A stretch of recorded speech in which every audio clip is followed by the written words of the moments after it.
해마다 막대한 이익을 내던 공공기관의 수익이 확 줄었습니다. 현 정부 들어서 건강보험 보장을 강화하거나 친환경 발전을 추진하는 등 다양한 정책이 시도되면서 이를 담당하는 기관들의 실적이 크게 악화된 건데요. 이런 가운데 임직원들의 평균 연봉은 올랐습니다. 첫 소식 김환진 기자의 보도입니다. 지난해 340여 개 공공기관이 거둬들인 당기순이익은 1조 1천억 원.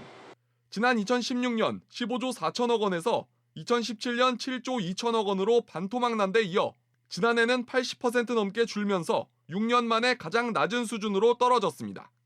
국민건강보험공단의 실적 악화가 두드러졌는데 지난 2017년 3,700억 원 흑자에서 지난해 3조 9천억 원 적자로 돌아섰습니다. 환자가 전액 부담하던 비급여 진료에 건강보험을 적용해 급여화하는 이른바 문재인 케어 도입 여파로 풀이됩니다. 매년 수조 원 흑자를 거둔 에너지 공기업들도 적자 폭이 커졌습니다. 지난해 한국전력공사는 1조 1,700억 원, 한국수력원자력은 1,000억 원 손실을 기록했습니다. 원전 가동률을 줄이는 대신 액화천연가스와 태양광, 풍력 등 재생에너지 발전을 늘리며 발전 단가가 높아진 영향입니다. 적자가 계속 나는 정책은 지속 가능성이 없다는 얘기가 되거든요. 정책 목표를 그냥 내버려 두고 그냥 가겠다라고 하면은 나중에 가서 정말 어마어마한 그런 부담이 국민 경제에 주어지기 때문에 적자를 내면은 결국 또 그 국민 세금으로 메꾸는 거랑 똑같다라는 얘기죠. 공공기관 부채도 5년 만에 증가세로 돌아섰습니다. 산업은행과 수출입은행, 기업은행을 제외한 공공기관 336곳의 지난해 부채 규모는 약 504조 원으로 1년 전보다 8조 원가량 늘었습니다. 특히 한국전력의 지난해 부채 총액은 114조 1,500억 원으로 1년 새 5%나 불어났습니다. 이런 가운데 지난해 361개 공공기관 정규직 직원들의 1인당 평균 연봉은 약 6,800만 원으로 1년 전보다 1.1% 올랐습니다. 한국예탁결제원이 약 1억 1,200만 원으로 가장 높았고 한국과학기술원과 울산과학기술원 등 10개 공공기관의 평균 연봉이 1억 원을 넘었습니다. SBS CNBC 김한진입니다. 이런 공공기관들의 실적에 대해서는 사실 의견이 많이 갈립니다. 많은 실적을 내도 국민들에게 돌아갈 서비스를 줄여서 돈을 벌었다라는 비판을 받고 실적을 지금처럼 적게 내면 결국은 경영 악화가 국민 부담으로 이어진다는 이유 때문에 역시나 비판을 받게 됩니다. 취재기자와 이 부분 조금 더 이야기 나눠보겠습니다. 장가희 기자 나왔습니다. 장 기자. 우선 공공기관들 수익이 방금 본 것처럼 좀 줄어든 거를 놓고 이게 걱정하는 쪽과 또 괜찮다는 쪽 의견이 좀 갈리고 있는 것 같아요. 맞습니다. 이 정부 정책에 따른 부담을 공기업들이 짊어진 게 재무 악화의 가장 큰 이유라고 볼 수 있습니다. 예를 들어서 비급여 진료에 건강보험을 적용하고 에너지 전환으로 전력 구입비가 늘어난 게 대표적입니다. 다만 정부 정책으로 환자의 부담이 좀 줄고 친환경 에너지로 전환되는 등 긍정적인 부분도 분명히 있다는 점을 감안하면 공기업 적자를 무조건 문제가 있다고 단정짓는 것은 옳지 않다. 이런 지적도 나오고 있습니다. 그렇군요. 그런데 앞서 보도에 이제 직원들의 연봉이 좀 올랐다라고 이야기가 됐는데 이게 뭐 1% 정도 연봉이 높아진 것보다는 이 인력 자체가 늘어난 게 더 문제다 이런 얘기도 있던데요. 네, 맞습니다. 이 정규직 전환에 따라서 인건비가 늘어난 것도 전체 공공기관의 재무 구조를 악화시킨 요인 중 하나로 볼 수 있는데요. 지난해 공공기관 임직원은 38만 3천 명으로 전년 대비 3만 6천 명이 증가했는데 이 가운데 일자리 질 제고를 위한 비정규직의 정규직 전환이 2만 4천 명에 달하고 신규 채용도 49.8% 늘어난 1만 1천 명이 됐습니다. 네, 그런데 이런 상황에서도 연봉도 꾸준히 오르는 추세입니다. 연봉 증가에 인원까지 같이 늘다 보니 공기업의 수익성이 나빠질 수밖에 없는 상황인 겁니다. 그러니까 종합하면 몸집은 몸집대로 커지고 사업 자체의 수익성은 또 그거대로 나빠지고 있다. 이렇게 정리할 수 있을 것 같은데 이게 공기업이 아니라 일반 기업이었다면 사실 정말 심각한 상황일 것 같은데 뭐 대책은 없는 걸까요? 네, 이 공기업의 수익성 악화는 정부 정책을 수행하는 과정에서 불가피하게 생긴 측면이 좀 크다고 볼 수 있습니다. 다만 이와는 별도로 효율성을 좀 높이기 위해서 정책이 병행이 돼야 되는데 그러지 못한다는 게 문제입니다. 실상 성과에 따라서 연봉을 정한다는 성과 연봉제는 현 정부 출범과 동시에 폐지가 됐고 직무에 따라서 월급 차이가 있는 직무급제도 노조의 반대에 시행이 쉽지 않습니다. 나아가 고용 유연성을 높이기 위한 논의가 필요하다는 지적이 나오고 있습니다. 공공기관의 경우에 명예퇴직을 신청하는 인원이 많지 않아서 인력 효율화를 추진하기가 만만치 않은데요. 이에 대한 대책도 함께 필요해 보인다는 지적이 나오고 있습니다. 그렇군요. 장 기자 이야기 잘 들었습니다. 대한항공이 일부 국제선 노선에서 1등석 좌석을 없애기로 했습니다. 조원태 회장 취임 뒤에 대한항공이 하나둘씩 변화의 가속도를 내고 있는데요. 취재기자 연결해서 자세한 내용 알아보겠습니다. 서주연 기자, 대한항공이 1등석을 얼마나 없앤다는 겁니까? 네, 대한항공이 다음 달부터 국제선 27개 노선에서 추가로 1등석, 즉 퍼스트 클래스를 없애기로 했습니다. 이렇게 되면 대한항공 전체 국제선 노선의 70%에서 퍼스트 클래스 좌석이 사라지게 됩니다. 이에 따라 해당 노선에서는 퍼스트, 프레스티지, 이코노미 등 3가지 등급 좌석이 아닌 프레스티지, 이코노미 이 2개 등급 좌석만 이용할 수 있게 됩니다. 현재 2개 등급 좌석만 운영하는 노선은 전체 111개 노선 가운데 49개 노선인데 6월부터는 모두 76개로 늘어나게 됩니다. 좌석을 효율적으로 운영해서 수익성을 높이려는 조치로 풀이되고 있습니다. 네, 그러면 좌석 조정이 이루어지는 노선들은 어디인가요? 네, 일단 장거리 노선의 경우 캐나다 토론토, 밴쿠버, 스페인 마드리드 등 11개 노선입니다. 중단거리로는 러시아 블라디보스톡, 일본 삿포로, 중국 광저우 등 16개 노선이 개편 대상입니다. 그렇군요. 그래도 이 퍼스트 클래스 이용을 좀 원하는 고객들이 있을 텐데 여기에 대한 대한항공 대응책은 뭡니까? 네, 대한항공은 프레스티지 클래스의 기내식과 기내 서비스 품질을 제고해서 퍼스트 클래스 수요를 흡수하겠다는 방침입니다.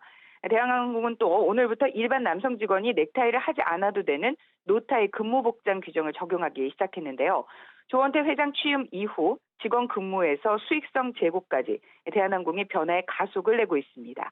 지금까지 SBS CNBC 서주연입니다. 지금 울릉도를 가려면 동해안까지 이동한 다음에 뱃길을 이용해서 가야 합니다. 그런데 오는 2025년에는 울릉도까지 바로 비행기를 타고 갈 수 있을 것으로 보입니다. 자세한 내용 취재기자 연결해서 알아보겠습니다. 김정현 기자, 울릉도에 공항이 생긴다고요? 네, 그렇습니다. 국토교통부는 공항 건설을 위한 사업비 6,600여억 원이 모두 확보돼 오는 3일 울릉공항 건설 사업을 발주할 예정이라고 밝혔습니다. 울릉공항은 50인승 이하 소형 항공기가 취항하는 공항으로 1,200m급 활주로와 여객터미널 등으로 구성됩니다. 공사는 내년 상반기에 시작될 예정인데요. 국토부는 계획대로 공사가 진행되면 2025년 5월에 개항이 가능할 것으로 설명했습니다. 울릉공항 사업은 앞서 지난 2013년 예비 타당성 조사를 마친 뒤 2016년에 설계 실공 일괄 입찰 방식으로 발주됐지만 유찰됐습니다. 지형 특수성 때문에 공사비가 늘어날 것을 예상한 업체들이 포기했기 때문인데요. 이번에 사업비를 모두 확보하면서 발주가 가능해진 겁니다. 그렇게 비행기로 가면 시간이 얼마나 줄어드나요? 네, 지금은 서울에서 울릉도로 가려면 일단 동해안까지 차로 이동한 다음 다시 배를 이용해야 했기 때문에 7시간가량 걸리는데요. 울릉공항이 개항하면 비행기로 1시간이면 갈 수 있습니다. 울릉도 지역 주민 역시 내륙으로 이동하는 시간이 크게 줄어들게 됩니다. 무엇보다 파도가 거세서 배편을 이용할 수 없는 날도 있는데 이 같은 불편이 사라질 것으로 보입니다. 국토부는 지역 주민의 교통 편의와 생활 권역 확대뿐 아니라 전 국민의 여가 활동 차원에서도 울릉공항은 꼭 필요한 사업이라고 설명했습니다. 지금까지 SBS CNBC 김정현입니다. 다음 소식입니다. 신용카드 만들 때 카드사에 직접 연락하지 말고 모집인 통해서 만들면 혜택이 더 많다. 이런 내용 들어보셨을 겁니다. 사실 이게 대부분 불법인데 잘 근절이 되지 않았던 이유가 불법이 적발돼도 카드사가 아닌 모집인들만 주로 처벌을 받았기 때문입니다. 금융감독원이 이 문제를 해결하기 위해서 카드사까지 처벌하는 법조항을 만들자는 의견을 금융위원회에 제기한 것으로 확인됐습니다. 박규준 기자의 단독 보도입니다. 한 대형 카드사 모집인에게 카드 발급을 문의했습니다. 연회비는 15,000원인데 가입하면 최대 13만 원을 현금으로 주겠다고 유인합니다. 자동이체 한 건이 필수니까 11장이죠. 여러 건 하면 13장 되는 거예요? 네, 그렇게 올라가고요. 이 행위는 여신 전문 금융업법상 엄연한 불법입니다. 해당 법에 따르면 대면 모집은 연회비의 10%, 온라인상 모집은 연회비까지만 현금 지원이 가능하기 때문입니다. 하지만 연회비 일부 지원보다 수십 배 많은 불법 현금 지원이 이뤄지고 있는 겁니다. 이 같은 불법 모집을 뿌리 뽑기 위해 금융감독원이 모집인뿐 아니라 카드사의 책임을 대폭 강화하는 내용의 법 개정이 필요하다는 의견을 금융위원회에 제출한 것으로 확인됐습니다. 법 개정이 필요하다. 모집인만 과태료면 팽기형이 많잖아요. 이건 이게 뭐 제대로 잡힐까 싶어가지고 카드사에다가 책임을 같이 경과하는 이게 필요하다라고 의견을 한번 냈던 것 같아요. 금감원이 금융위에 제출한 문서에는 모집인이 적법한 절차를 거쳐 카드 회원을 모집했는지 카드사에 확인 의무를 부과하고 이를 어기면 카드사를 제재하는 내용 등이 포함돼 있습니다. 카드사도 모집인 관리를 소홀히 한 책임이 있는데 현행법상 카드사를 제재할 명확한 근거가 없다는 이유에서입니다. 최근 과태료 부과를 결정하는 금감원 제재심의위원회가 모집인들에게만 과태료를 부과하는 건 불합리하다는 의견을 제기한 점도 법 개정을 건의한 이유입니다. SBS CNBC 박규준입니다. 네, 이 내용 보도한 박규준 기자와 조금 더 자세히 이야기 나눠보겠습니다. 자, 박 기자. 예. 우선 불법의 기준부터 조금 정확히 정해보죠. 이게 뭐 카드사에서 직접 신용카드 만들어도 뭐 연회비에 상응하는 뭐 상품권을 준다든지 뭐 이런 식의 합법적인 혜택들이 있을 텐데 어디서부터 불법이 되는 건가요? 네, 그 법상 규정된 불법 모집 행위들이 있는데요. 예. 그 내용들은 이제 모집인이 앞선 리포트에서 보신 것처럼 연회비의 일정 기준을 초과해서 현금이나 경품을 고객한테 지급을 한다거나 또 길거리에 나와서 고객 모집을 하는 경우 등이 불법 모집에 해당이 됩니다. 또 지금 이 모집인 같은 경우에는 이 계약 맺은 한 개 카드사의 회원만 모집해야 되는 일사전속주의인데요. 이를 어기고 여러 카드사의 회원을 모집하고 다니면 이것도 불법에 해당이 됩니다. 예. 최근에는 아예 모집인 등록도 안 한 사람이 밑에 여러 카드사 모집인과 심지어는 미등록 모집인까지 두고서 회원 유치를 하는 그런 유형도 많이 있다고 합니다. 그런데 박 기자, 이게 사실 소비자 입장에서는 현금 지원을 많이 받을 수 있다고 하면은 뭐 오히려 손해볼 것도 없고 이득 아닌가 뭐 이렇게 생각할 수도 있을 것 같은데 어떻습니까? 네, 맞습니다. 말씀하신 대로 현금 받는 것 자체는 불법이 아닙니다. 그러니까 일정 기준 초과해서 받는 경우에 불법에 해당이 되는 건데요. 앞선 리포트에서 나왔지만 대면으로 가입을 할 때 연회비의 10% 내에서는 현금을 받을 수 있습니다. 또 온라인으로 모집인 통해서 가입한다고 하면 연회비가 15,000원이라고 하면 15,000원까지는 현금 지원 받는 건 합법입니다. 문제는 이 기준을 초과하는 불법 현금 지원이 문제가 되는 겁니다. 그러니까 기준을 초과하는 지원이 이루어졌을 때 그게 왜 문제라는 건가요? 저도 오늘 사실 이제 모집인을 통해서 취재차 가입 시도를 한번 해봤는데요. 예. 좀 느낀 게 소비자 입장에서는 무분별한 카드 이 발급이 우려가 되고 개인정보 유출 우려도 있는 것으로 보입니다. 우선 이 모집인이 정말 협회에 등록된 자격을 갖춘 모집인인지부터가 의심이 되는 상황이고요. 예. 뭐 이를 고민하는 과정에 또 다짜고짜 10만 원이 넘는 현금을 계좌이체로 또 꽂아주겠다고 하니까 꼭 카드가 필요하지 않은 경우마저도 카드 하나 발급할까 이런 유혹이 생기는 것도 사실입니다. 이 모집인은 또 가입 신청서를 써야 한다면서 제게 계좌번호도 요구하고 또 주민등록번호 등 이런 중요한 개인정보를 요구를 했는데 실제 개인정보만 받아내고 먹튀를 하는 그런 사례들도 실제적으로 또 비일비재한 상황입니다. 이 때문에 금융감독원은 이번 기회에 카드사까지 제재하는 근거 조항을 명시적으로 박아둬야지만이 이런 불법적인 관행을 뿌리 뽑을 수 있다. 이러한 판단입니다.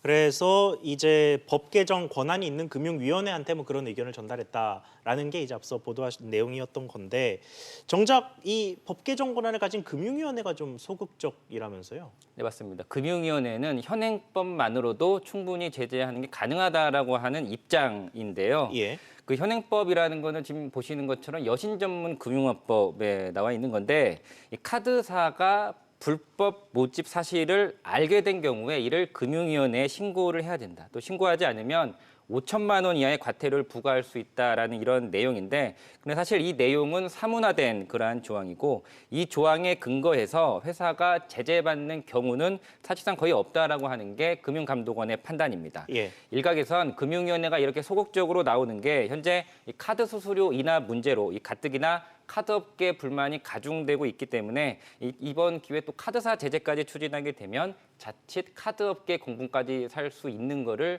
금융위원회가 좀 우려하고 있는 거 아니냐라고 하는 지적도 나오고 있습니다. 그렇군요. 그러면 뭐 실제로 어떻게 될지 조금 더 지켜봐야겠네요. 박 기자, 이야기 잘 들었습니다. 오래된 약이나 남은 약을 버려야 하는 경우에 어떻게 하시나요? 원래는 약국이나 보건소에 있는 폐의약품 수거함에 분리해서 버려야 하는데 잘 모르시는 분들이 많습니다. 또 각 지자체별로 지침도 오락가락하고 관리도 제대로 안 되고 있습니다. 이한나 기자가 이 부분 취재했습니다. 폐의약품을 어떻게 처리하고 있는지 물어봤습니다. 그냥 쓰레기통에다 버려요. 그냥 약국에 갖다 주거나 귀찮을 때는 동량제 그냥 버려요. 생활 쓰레기 속에 섞여 모두 소각된다면 문제가 없겠지만 서울 금천구의 경우 소각장이 없어 매립됩니다. 이렇게 쓰레기 소각장이 없는 지역에서 종량제 봉투에 의약품을 버리면 매립지로 가게 됩니다. 나머지 자치구도 쓰레기를 모두 소각하는 것이 아니라 일부는 소각되고 일부는 매립됩니다. 이 때문에 폐의약품을 일반 쓰레기와 함께 버리면 안 되지만 각 지역마다 폐기 지침은 수시로 바뀌고 제각각인 상황입니다. 작년까지는 그렇게 안내를 했었는데요. 이번에부터는 다시 보건소에 소각 처리하는 걸로. 양이 많은 경우에는 뭐 약국에서 지정 폐기물이라고 그래가지고 처리하고, 소량인 경우에는 그냥 뭐 종량제 봉투에다가 요즘. 매립지에서는 쓰레기가 부패되면서 나오는 침출수에 의약품이 녹아 섞이게 됩니다. 문제는 처리 과정에서 화학물질이 완전히 제거가 안 된다는 겁니다. 약이 워낙에 개발된 목적과 다르게 의도하지 않은 생물들에게 노출되었을 때 그 약이 생물에게 미치는 부작용에 대해서는 우려가 많습니다. 특히 일부 약들은 그렇게 노출되었을 때 그 생물종이 심각하게 감소하거나 그 생존이 위협을 받게 되었다. 폐의약품을 보건소나 약국에 버리도록 각 지자체별로 지침을 일원화하고 적극적인 홍보가 필요해 보입니다. SBS CNBC 이한나입니다. 최근 흑설탕 음료가 인기몰이를 하고 있습니다. 천연 사탕수수에 가까운 성분으로 건강한 단맛을 낸다라는 광고에 특히 젊은 층이 많이 찾고 있는데요. 하지만 실제 당 함유량이 콜라보다도 높아서 주의가 요구됩니다. 정광윤 기자가 취재했습니다. 음료 매장 앞에 긴 줄이 섰습니다. 최근 온라인상에서 화제가 되고 있는 흑설탕 밀크티를 구입하려는 사람들입니다. SNS 등에 올라온 경험담을 보면 주말에는 1시간가량 기다려야 한다는 글도 있습니다. 흑설탕 밀크티라고 하는 게 붐이더라고요. 덜 달고 기존의 설탕보다 덜 해로울 것 같다는 생각은. 요즘 유행을 하고 있는 것 같아서 좋고 좀 찾아 먹는 편이고요. 일반적인 밀크티보다 좀 인위적이지 않은 맛이 난다는 느낌이. 이처럼 흑설탕 음료를 찾는 소비자들이 늘면서 기업들은 건강을 앞세워 적극적인 마케팅에 나서고 있습니다. 업체들은 흑설탕이 화학 정제를 거치지 않고 첨가물을 넣지 않아 더 건강한 단맛을 낸다고 하는데요. 실제로 그러한지 한번 확인해 봤습니다.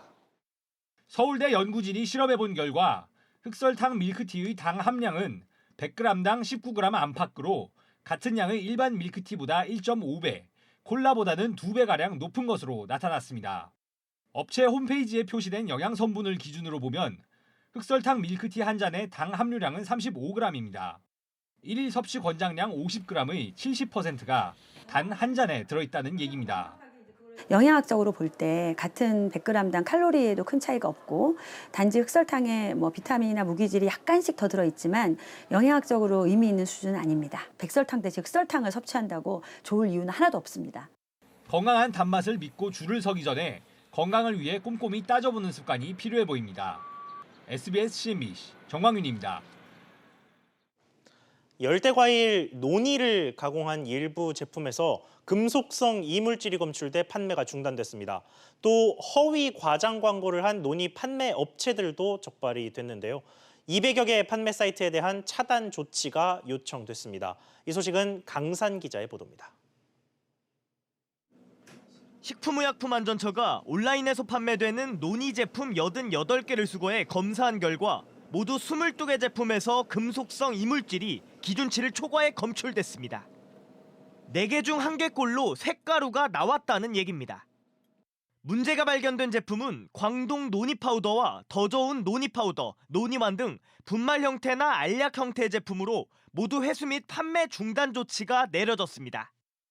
이미 판매가 끝난 제품에 대해서는 환불해주도록 했습니다. 간단한 건조 농산물 같은 걸 분사할 경우에는 금속 제조로 인해서 미세한 쇳가루가 발생할 수 있기 때문에 자석을 이용해서 쇳가루를 제거하도록 하는 그 의무 제도를 하반기에 추진할 계획입니다. 일반 식품인 논이를 질병 예방과 치료에 효능이 있는 것처럼 광고한 판매 업체들도 적발됐습니다. 식약처는 모두 104개 판매 업체와 이들이 허위 과장 광고를 게시한 196개 인터넷 사이트를 확인해 방송통신심의위원회에 사이트 차단을 요청했습니다. 또 원액 100%라고 광고하면서 실제로는 정제수를 섞어서 판매한 논이주스 판매 쇼핑몰 36곳도 적발됐습니다. 이번 조사는 앞서 국민청원 안전검사제에 따라 논이 제품이 선정되면서 지난달 검사가 진행됐습니다. SBS CNBC 강산입니다. 올해 1분기 경제 성장률이 후퇴하면서 경기 둔화 우려까지 커진 가운데 이주열 한국은행 총재가 2분기엔 경기가 개선될 것이라는 낙관적인 견해를 내놨습니다. 취재기자 연결해서 이 내용 알아보겠습니다. 이한승 기자, 시장에서는 연말이나 돼야 경기가 회복될 거다 이런 전망이 많은데 이주열 총재는 그 회복 시기가 2분기라고 말했어요. 네, 이주열 한은 총재는 한중일 아세안 플러스 3 재무장관 중앙은행 총재회의 참석차 피지를 방문 중인데요. 이 총재는 국내 경기에 대해 2분기부터는 나아질 것으로 보고 있다고 말했습니다. 정부 재정 지출이 확대되고 수출과 투자 부진이 완화되면서 성장률도 점차 높아질 것이라는 겁니다. 이어 민간 연구기관들이 올해 성장률 전망치를 줄줄이 낮추고 노무라 금융투자가 1.8%까지 떨어뜨린 데 대해서 최악의 시나리오라며 1분기 역성장을 너무 의식한 것이라고 반박했습니다. 그런데 일각에서는 이 경기 둔화 우려가 커지면서 금리를 인하해야 한다 이런 얘기도 있지 않습니까? 통화당국 수장인 이 총재는 뭐라고 하던가요? 이 총재는 일단 금리 인하 가능성에 대해서 선을 그었습니다. 이 총재는 글로벌 요건이 점차 개선되면서 앞으로 성장세가 회복되고 물가 상승률도 1%대로 올라설 것이라며 현재로서는 기준금리 인하를 검토할 때가 아니라고 강조했습니다. 이어 시장에서 금리가 역전되는 것을 보면 앞서가고 있다고 생각한다고도 말했습니다. 이게 최근에 원달러 환율이 상승세를 보이면서 연고점까지 경신을 하니까 우려가 좀 커졌는데 이에 대해서 이 총재는 뭐라고 했습니까? 네, 우선 과도한 우려를 경계했습니다. 어제 서울 외환시장에서 원달러 환율은 1168원 20전에 마감하면서 2년 3개월 만에 종가 기준 최고치를 경신했는데요. 이 총재는 외환 건전성 지표는 상당히 안정적인 움직임을 보이고 있고 국내 펀더멘털에 대한 해외 우려는 감지할 수 없는 상황이라고 진단했습니다. 그러면서도 국내 경기 둔화 우려가 있기 때문에 국내 경제가 움직이는 상황을 조금 더 보도록 하겠다고 말했습니다. 지금까지 SBS CNBC 이한승입니다. 현대기아차가 중국에서 생산하는 차에 중국 부품사의 진입을 허용하기로 했습니다. 동반 진출했던 우리 부품사들에게는 후폭풍이 만만치 않을 것으로 예상됩니다. 취재기자 연결해 보겠습니다. 김성훈 기자. 네, 김성훈입니다. 네, 중국 현대기아차의 이 부품사 현지 개방, 구체적으로 어떤 내용입니까? 네, 자동차 업계와 중국 현지 관계자에 따르면 현대차와 기아차는 올해부터 중국 생산 차종에 들어가는 모든 부품을 현지 업체에게 개방하기로 했습니다. 중국 현지 업체가 입찰할 수 있도록 하겠다는 겁니다. 현대기아차는 지금까지 부품 공급을 동반 진출한 협력사들로부터 받으면서 중국 업체의 입찰 참여는 제한해 왔습니다. 기아차는 올해부터 부품 공급망을 100% 열고 현대차는 품질이 요구 수준을 넘으면 중국뿐 아니라 모든 글로벌 부품 업체의 입찰을 개방합니다. 현대기아차가 이렇게 나오는 이유가 뭡니까? 네, 사실 현대기아차는 그동안 중국 당국으로부터 유무형으로 부품사를 개방하라는 압력을 받아온 것으로 알려졌습니다. 특히 합작사였던 베이징 기차는 노골적으로 부품 공급 개방을 주장하며 현대차와 갈등을 빚기도 했습니다. 또 하나는 과거에 비해 중국 부품사의 수준이 높아졌다는 점을 들 수 있습니다. 현대기아차로서는 비교적 싼 가격의 부품을 공급받을 수 있고 수익성 개선을 기대할 수 있습니다. 하지만 동반 진출한 1만여 개 우리 부품사들의 타격은 불가피해 보입니다. 가뜩이나 현대기아차의 판매 저조로 어려운 상황에서 더 어려워질 수 있는 상황을 맞게 됐습니다. SBS CNBC 김성훈입니다. 오늘은 근로자의 날이었습니다.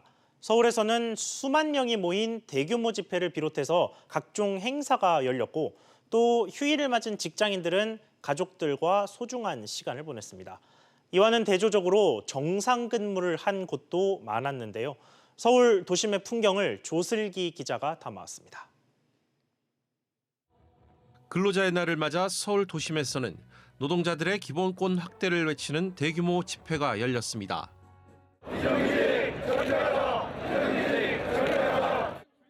시청 앞 서울광장을 가득 메운 민주노총 산하 2만여 명의 근로자들은 을지로까지 대규모 행진을 이어갔고 집회가 열리는 동안 극심한 교통 혼잡이 이어졌습니다. 모처럼 평일 휴일을 맞은 근로자들은 도심 속 봄 기운을 마음껏 즐겼습니다. 가족들이랑 같이 와서 너무 좋고요. 이제 오늘 공기도 맑아서 너무 좋습니다. 평소보다 한산했지만 시내 음식점과 카페 등도 대부분 문을 열었습니다. 공식적인 휴일은 아니지만 일터에 나가지 않은 시민들은 모처럼 휴일 기분을 만끽했습니다. 근로자의 날을 맞아 쉬는 기업들이 많았지만 평소처럼 출근하는 근로자들도 적지 않았습니다.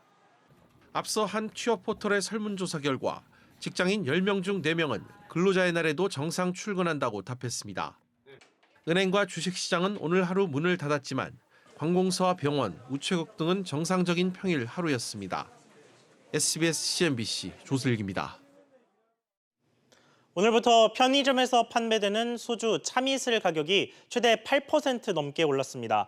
참이슬 후레쉬 등 360ml 제품 가격은 1,660원에서 1,800원으로 인상됐고 640ml 페트병 제품은 2,800원에서 3,000원으로 올랐습니다.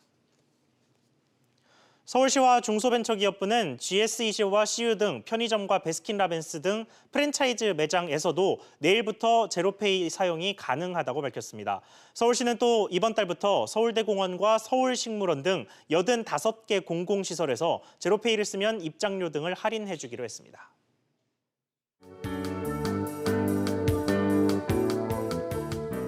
안녕하세요. K웨더 라이프스타일 예보 오주호입니다. 근로자의 날인 오늘 휴일은 전국이 맑은 하늘을 보이고 있지만 공기질은 좋지 않은 상태입니다. 미세먼지 농도가 매우 높게 나타나고 있는데요. 하지만 밤사이에 대기순환은 원활해지면서 내일은 다시 맑은 공기를 되찾겠습니다. 불편하시더라도 오늘까지는 외출 시에 보건용 마스크를 챙기시기 바랍니다. 그리고 이제 낮 동안에는 따뜻한 날씨가 이어지겠는데요. 다만 그래도 아직까지 아침에는 쌀쌀하겠습니다. 내일 서울의 아침 기온은 11도, 춘천은 8도로 시작해 낮 기온은 춘천 24도, 부산은 20도까지 오르며 포근하겠습니다. 하지만 일교차는 많이 나는 만큼 건강관리에는 유의하시기 바랍니다. 중부지방은 종일 맑은 날씨를 보이겠습니다. 하지만 일교차는 춘천의 경우 16도가량 크게 나기 때문에 건강관리에 유의하셔야겠습니다. 동해안은 아침까지 쌀쌀한 날씨가 이어지겠고 울진의 아침 기온은 10도로 시작해 낮 기온은 20도가 예상됩니다. 남부지방의 경우 광주와 전주의 낮 기온이 21도를 기록하겠고 특히 대구의 경우 24도까지 올라 따뜻한 날씨를 보이겠습니다.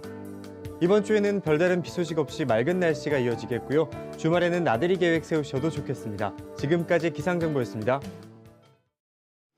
오늘 저희가 준비한 소식 여기까지입니다. 시청해주셔서 감사합니다.